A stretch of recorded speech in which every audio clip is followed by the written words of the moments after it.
Valera stood in front of the tall glass building, her hands shaking slightly.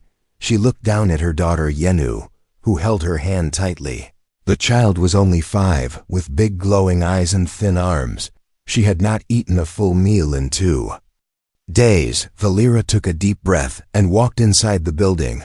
It was a job center run by the Tharnak Trade Guild, one of the most powerful alien groups on the planet. She had been here before, many times. But today, she hoped things might change. Next, a cold voice said from behind the glass desk.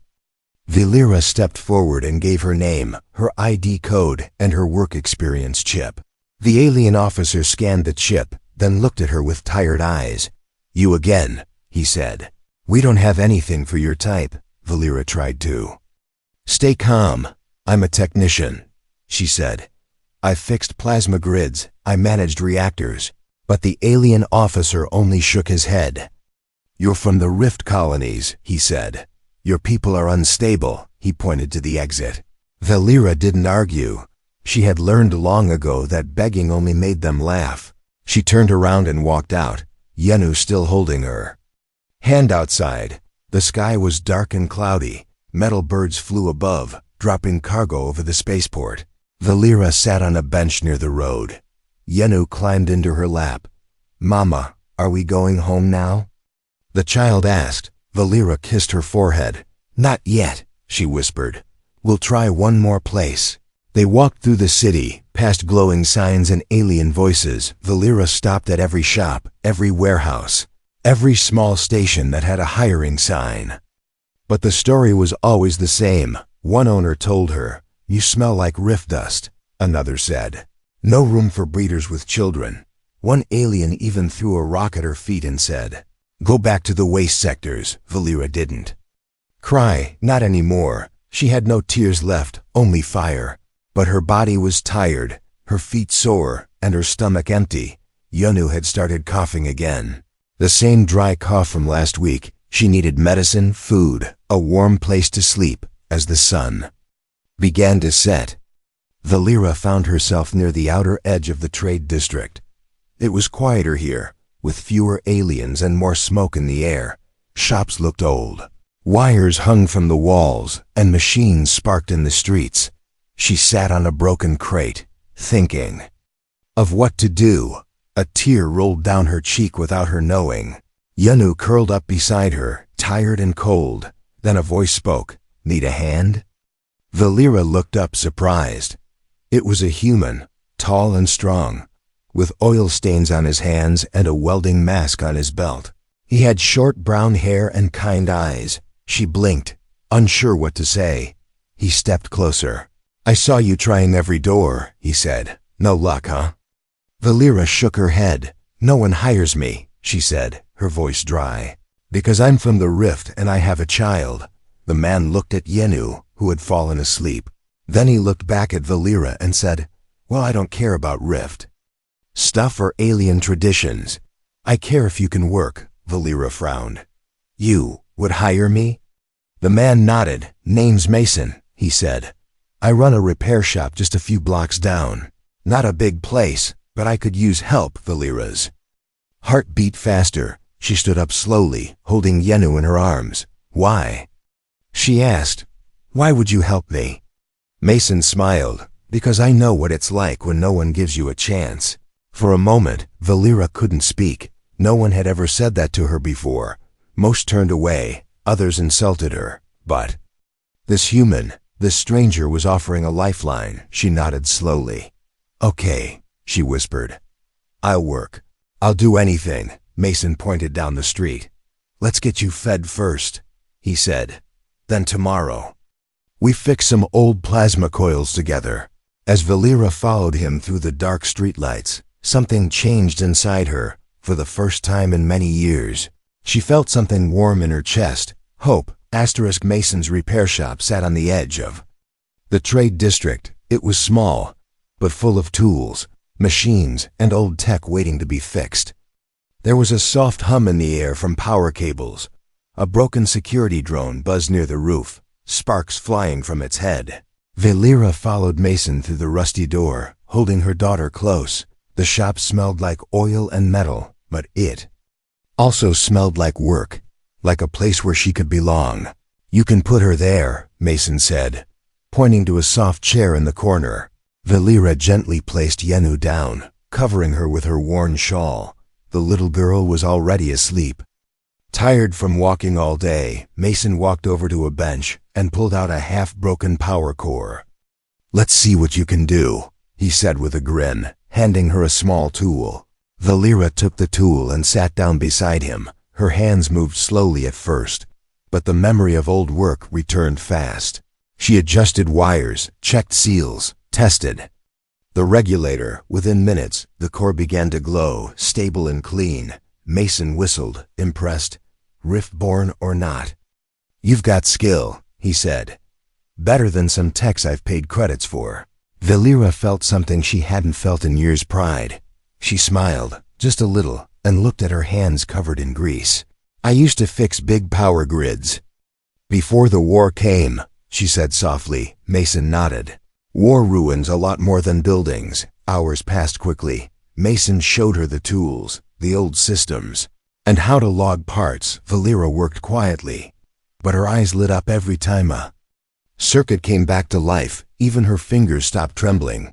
The next morning, Mason brought food, real food.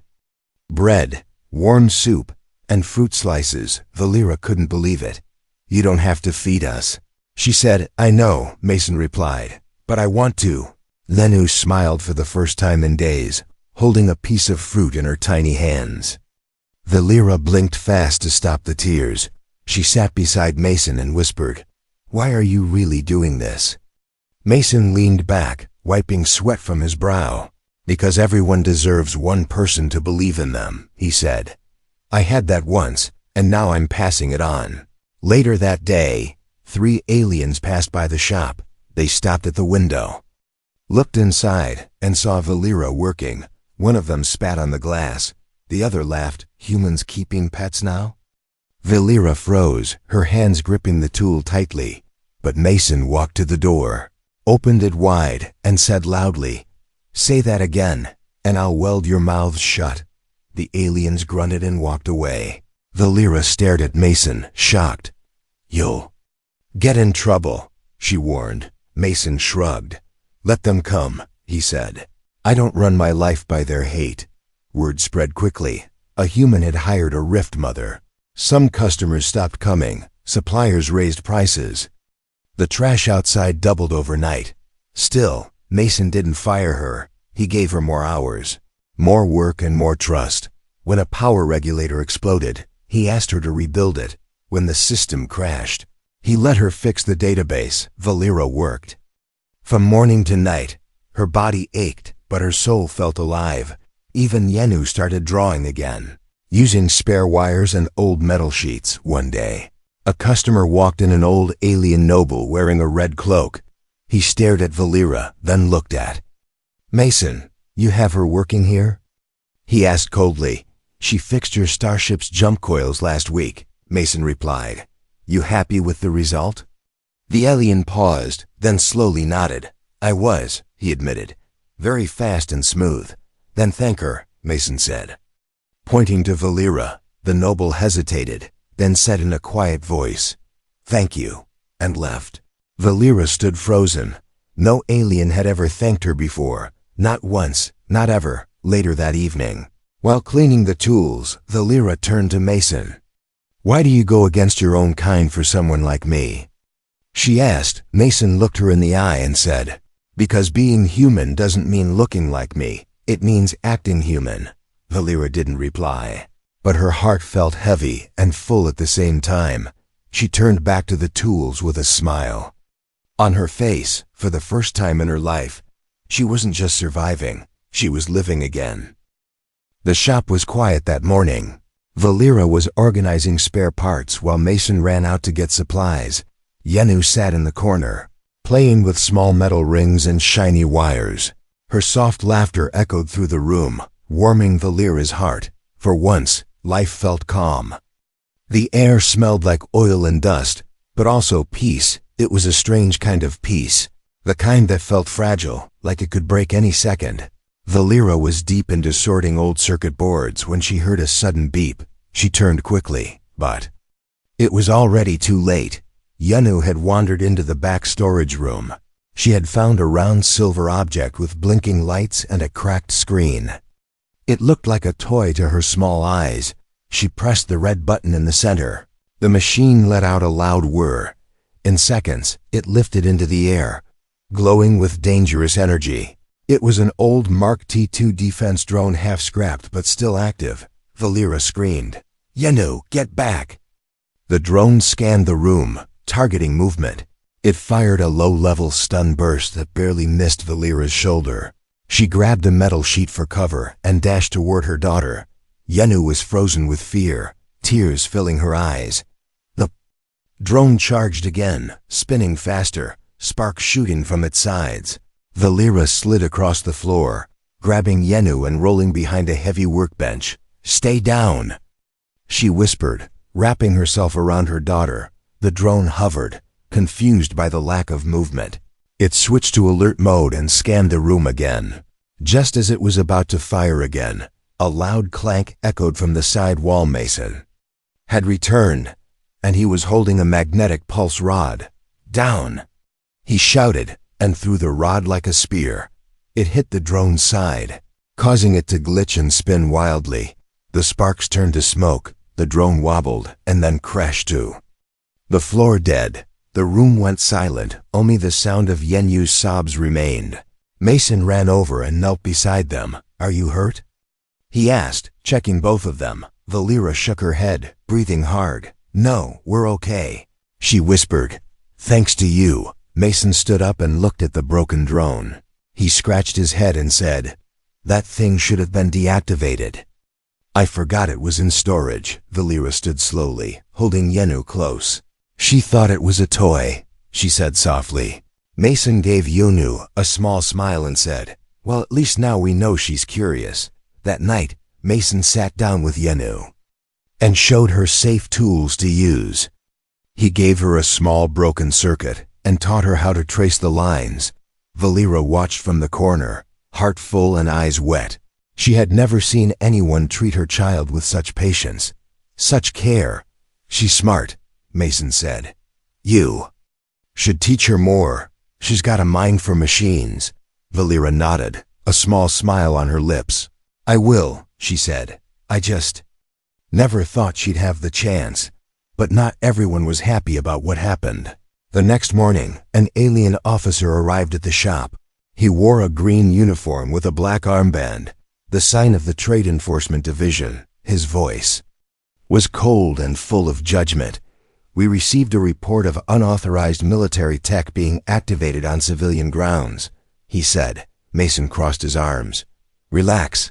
It was an old drone, broken and stored away." The officer looked at Valera. Then Yenu. He raised one brow. "Letting children play near weapons?" he asked sharply. Valera stepped forward. "It was my fault, not hers," she said. "Punish me, not my child," the officer scoffed.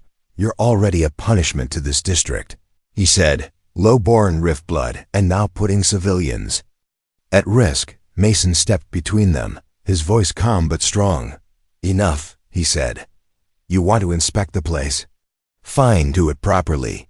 But don't you dare insult my crew again." The officer narrowed his eyes, then left. Valera stood still, shaking with silent rage. "Why do they hate me so much?" she whispered. Mason didn't answer for a moment. Then he said, "Because they're scared. Scared of someone rising from the dirt and showing them what real strength looks like." Valera looked at him, surprised. He handed her a toolbox and said, "Come on, head engineer, let's fix some lights." From that day on, Valera kept Yenu away from the back room, but she also started teaching her small things, safe tools, safe wires, and every night, the three of them sat together at the repair bench, a family that the galaxy never expected to exist. One made from broken parts, old machines, and hearts full of quiet fire. The rain hit the metal rooftops like falling stones. The sky was dark, and lightning danced far above the city towers. Valera wiped her hands clean and looked around the shop. Everything was quiet. Too quiet. Mason had left that morning to get a new coolant pump from the outer district. He told Valera he'd be back by evening. Until then, she was in charge. She didn't mind. She was getting used to the work. Even Yenu was sleeping peacefully in the back room, curled under a blanket made of old cloth and insulation sheets. Valera sat at the front desk and checked the day's records. But her heart jumped when she heard the door open. 3 tall aliens in black and red uniforms stepped inside. They had sharp green eyes, polished boots, and cold smiles. Trade security officers. "Good day," Valera said carefully. "How can I help you?" The tallest one stepped forward. "We came for an inspection," he said. "Random check." Valera knew it wasn't random. They didn't check shops like this without a reason. She nodded slowly and moved to the side. "You're free to look," she said. They walked around, kicking boxes, opening drawers. One of them even grabbed her datapad and scrolled through it without asking. Valera stayed silent. She knew how these things worked. But then, one officer spotted the blanket in the back room. He walked in without permission. Valera rushed behind him. "Wait, please. My daughter is..." Before she could finish, the officer pulled the blanket away. Yenu sat up, blinking, afraid. The officer smirked. "So it's true," he said. "You're keeping a rift brat in here." Valera stepped between them. "Leave her alone," she said firmly. The officer leaned close, his breath hot and cruel. "You should be lucky anyone even lets you exist on this planet," he whispered. "Your kind is a disease." Valera's hands trembled, but she didn't back down. She stared straight into his eyes. "If we're a disease," she said, "then maybe you're scared of catching some decency." The officer raised his hand as if to hit her, but before he could strike, a deep voice growled from the doorway. "Touch her, and I'll break every bone in your hand." Mason stood there, wet from the rain, holding a heavy metal box in one hand. His eyes were full of fire. The officers turned, startled. "You're interfering with law enforcement," one of them said. Mason stepped forward slowly. "No, I'm stopping cowards from threatening a child," he said. "She works here, she lives here, and she's under my protection." The lead officer laughed. "Human laws don't override the Trade Council's rules." Mason dropped the box with a loud clang. "I don't care about your council," he said. "This is my shop." The tension filled the air like a charged battery. Valera held Yenu close, heart pounding. One wrong move and things could turn violent. But then the officer stepped back. He glanced at Mason, then at Valera. "This isn't over," he said coldly. Then he turned and walked out, the others following. The door slammed shut behind them. Silence returned, but it wasn't peaceful. Valera collapsed into the chair, holding Yenu tight. "Thank you," she whispered to Mason. He nodded and handed her a warm towel. "They'll be back," he said. "Next time they might bring more than words." Valera looked at him. "Why do you keep standing up for me?" she asked again. "They could shut you down, ruin your business." Mason sat across from her, tired but steady. "Because this shop is more than bolts and wires," he said. "It's a place for people who have nowhere else to go. I built it with my own hands, and I'll protect what I believe in, even if it means fighting the whole system." That night, Valera couldn't sleep. She stayed by Yenu's side, watching the shadows on the wall.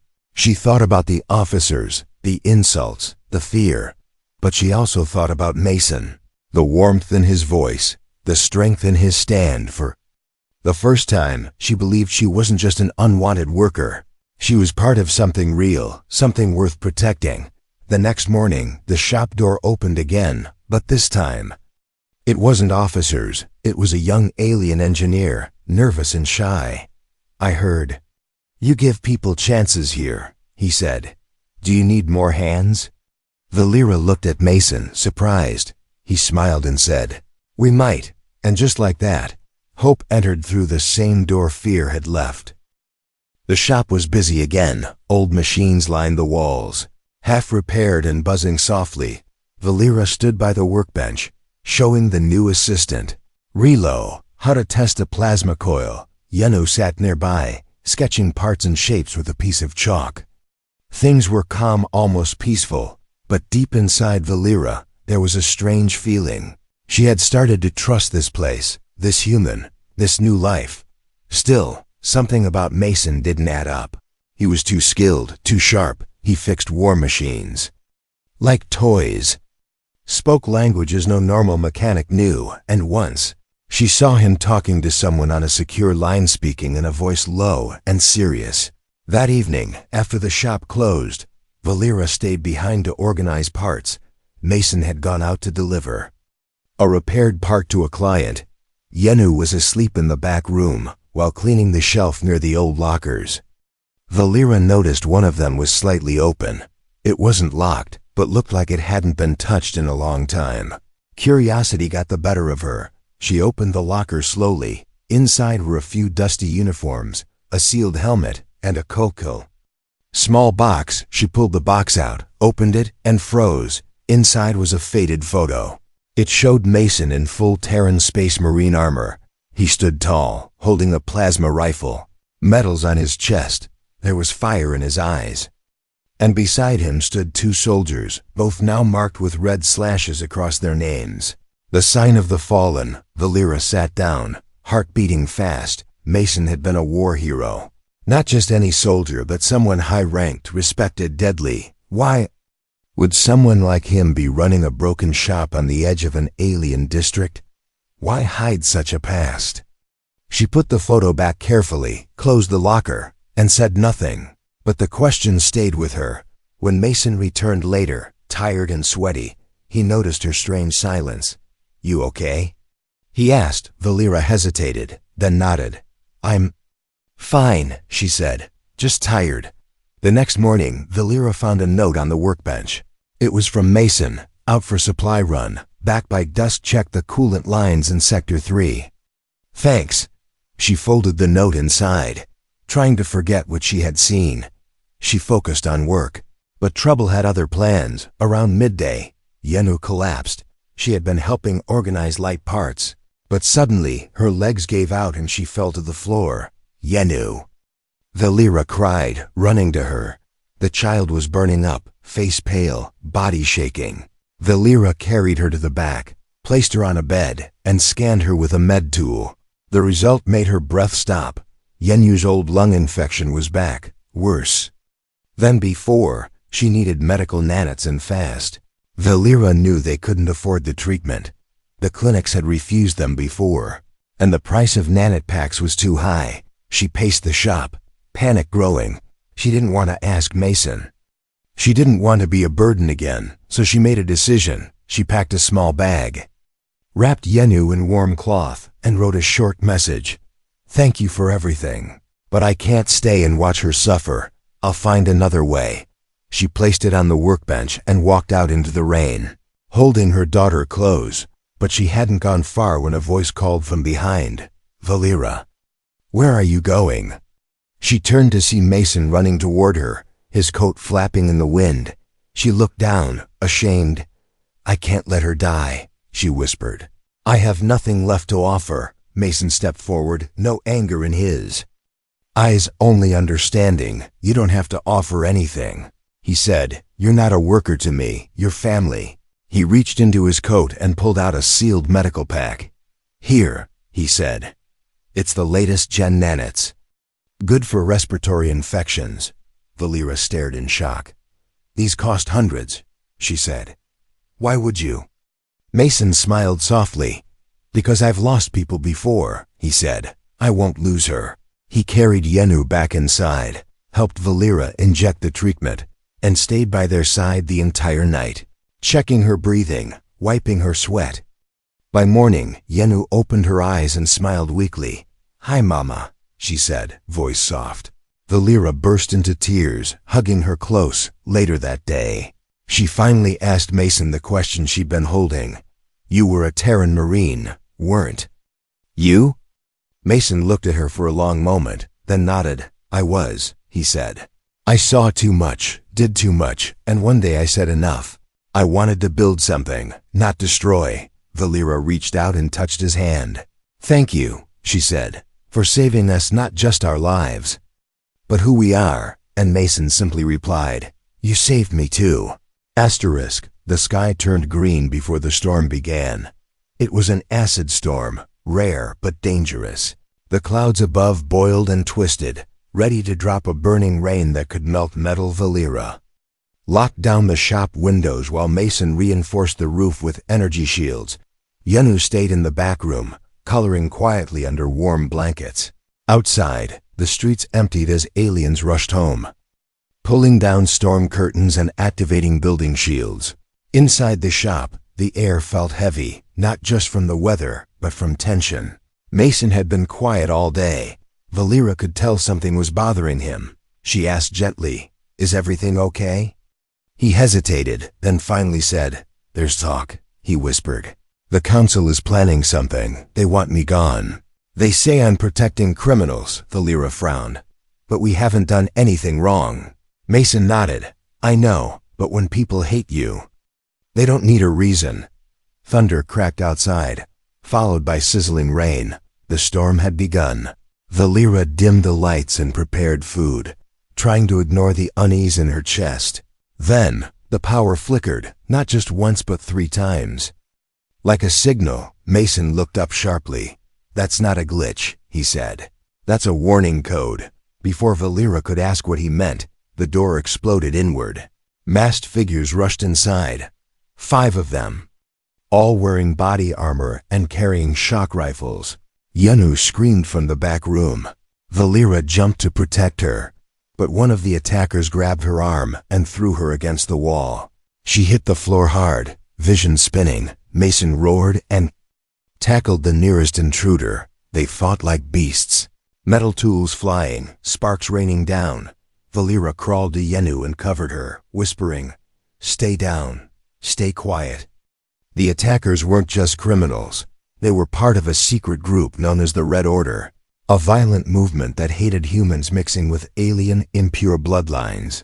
They had come to end the shop and its message of unity. Mason was bleeding, one arm bruised and twisted, but he kept fighting. He slammed a heavy wrench into one attacker's helmet, knocking him out, but there were still 4 more. Valera stood up, rage burning in her chest. She grabbed a plasma cutter and activated it, the blue flame lighting up her face. "Touch my daughter again," she growled, "and I will show you what rift blood can do." One of the attackers lunged at her, but Valera ducked, slashed upward, and hit his chest armor, cutting deep. He screamed and fell back. 2 more rushed her at once. She fought like a whirlwind, dodging blasts, swinging the cutter. She wasn't a soldier, but she was a mother, and that made her stronger than fear. Mason got back up, grabbed the shock cable, and slammed it into the remaining attacker's chest. Electricity danced through the shop, lighting up the dark. The last attacker dropped to the floor, twitching. Silence returned, broken only by Yenu's soft sobs. Valera ran to her and hugged her tight. Mason limped over, his shirt torn and blood on his forehead. He smiled through the pain. "You fight like a warburn," he said. Valera wiped sweat and blood from her brow. "Don't ever call me weak again," she said with a smile. But the damage was done. The shop was a mess, machines ruined. The front wall cracked open from the blast. Rain still fell, sizzling as it touched the floor. They spent the night cleaning up, working side by side. Yenu helped too, drying tools and handing out towels. It wasn't just about saving the shop, it was about showing they wouldn't be broken. But just before dawn, a shadow appeared at the shattered doorway. It was Council Officer Vellner, the same one who had warned Mason weeks ago. He walked in, looked around, and said coldly, "I warned you." Mason stood tall, arms crossed. "And I didn't listen," he replied. Vellner stepped closer.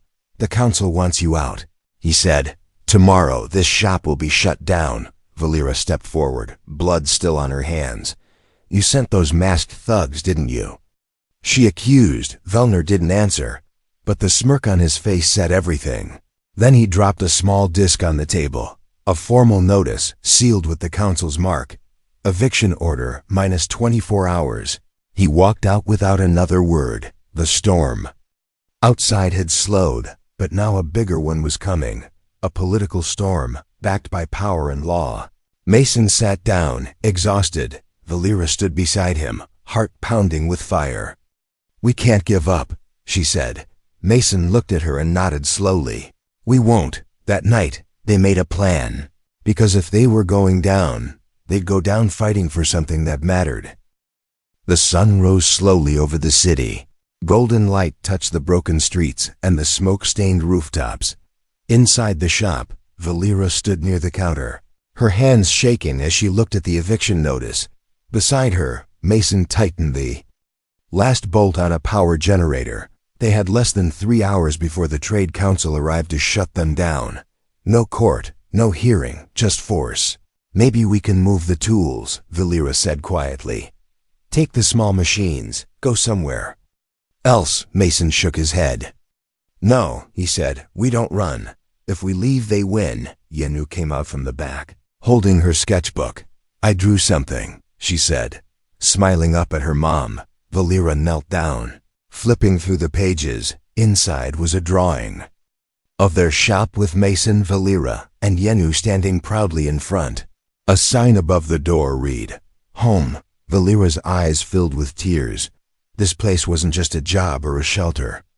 It was their beginning, their battle, their home. Then, the sound of boots echoed outside. Valera stood, heart pounding, through the cracked window. She saw a group of armored officers marching down the street. At their front was Council Officer Vellner, dressed in ceremonial black. "They're here," Mason said, stepping beside her. He didn't wear armor, only his usual oil-stained shirt and steel in his eyes. But something else appeared behind the officers. A crowd, dozens of people, aliens. From the market, workers from nearby buildings, even strangers. Some held signs. Others held tools. One sign read, "Let her work."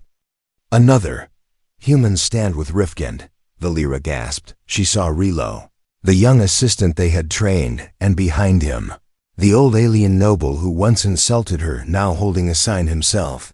They weren't alone anymore. Vellner stepped forward, looking annoyed. "This is illegal gathering," he shouted. "All of you must leave." An old alien woman shouted back, "Then you'll have to drag us all out." Mason turned to Valera and smiled. "They came for you," he said. Valera stepped forward. Standing tall beside the cracked doorway, she raised her voice, not loud, but clear. "My name is Valera," she said. "I came here with nothing. No food, no hope, and no voice. But a human gave me a chance. And now I have a place, a purpose, and a future." She looked directly at Vellner. "You tried to silence me, break me, but I won't bend, not today.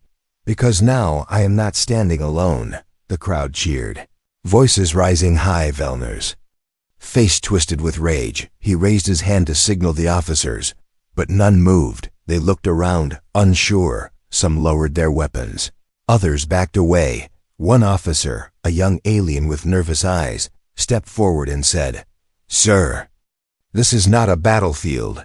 She's done nothing wrong." Vellner clenched his jaw, furious, but even he could see he had lost.